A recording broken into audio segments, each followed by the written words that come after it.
Salut les amis, comment ça va? Moi ça va toujours nickel. Aujourd'hui on se retrouve pour une toute nouvelle vidéo et là je vais vous montrer du coup les modèles de magnétoscope Blue Sky. Et ce sera pendant ce temps-là, ce sera une petite série qui va être comme ça, que ça soit sur Panasonic, etc. Donc je vais vous montrer sur les Blue Sky. Et puis c'est parti.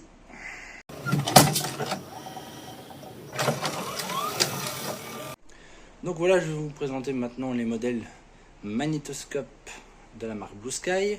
Donc nous avons le XR630 qui ressemble étrangement à mon international. Bon, si vous avez fait gaffe, justement, les boutons qui sont là. Et puis quelques autres trucs, mais ça y ressemble. Vous ferez gaffe en allant en arrière. Donc ensuite, nous avons le modèle de T99. Ensuite, nous avons le XC4006F, qui a un design vraiment magnifique, je trouve.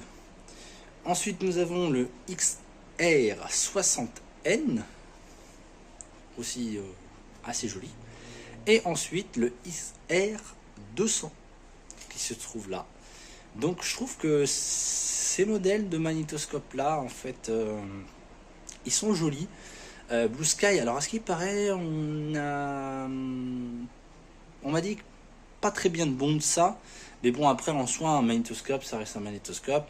Bon, après, c'est pas les magnétoscopes comme JVC, Sony, Panasonic, voilà, etc.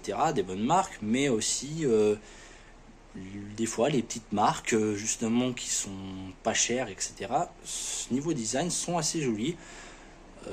Les Blue Sky, je trouve ça vraiment incroyable.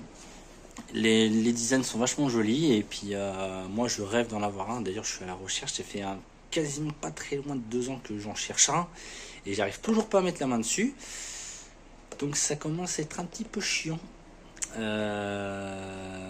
Voilà, donc comme d'autres marques justement de magnétoscope que j'ai pas, comme Thomson, Funai, etc. Mais Blue Sky, franchement, voilà, il faisait pas que des magnétoscopes, hein, il faisait aussi des télés, des VHS vierges, parce que justement j'ai une petite truc là, une petite jaquette en carton pour les VHS vierges. Là je vais vous le montrer d'ailleurs, hein. Voilà, ici Blue Sky. Bon, après par contre malheureusement la VHS, je croyais que c'était une Blue Sky, mais c'est Panasonic. Dommage, j'aurais aimé que ça soit une VHS Blue Sky, ça m'aurait fait au moins un truc Blue Sky. Et donc voilà, et puis donc ils faisaient ça. Je crois qu'ils faisaient ils font aussi des électroménagers. Et aussi, c'était une maison justement de studio, que d'ailleurs qu'on voit d'ailleurs dans les débuts de l'âge de glace. Donc voilà. Donc j'espère un jour mettre la main dessus sur un magnétoscope Blue Sky. Donc voilà, c'est la fin de cette vidéo. J'espère qu'elle t'a plu. N'hésite pas à me mettre des commentaires, à liker, à t'abonner. Surtout, ça ne coûte rien. Et puis moi, je vous dis à plus pour une prochaine vidéo sur 100% magnétoscope, et je vous dis bye bye. Et pour votre information, dans fin d'une semaine je vais être en vacances, donc je ne serai pas disponible pendant 3 semaines. Donc voilà, bye.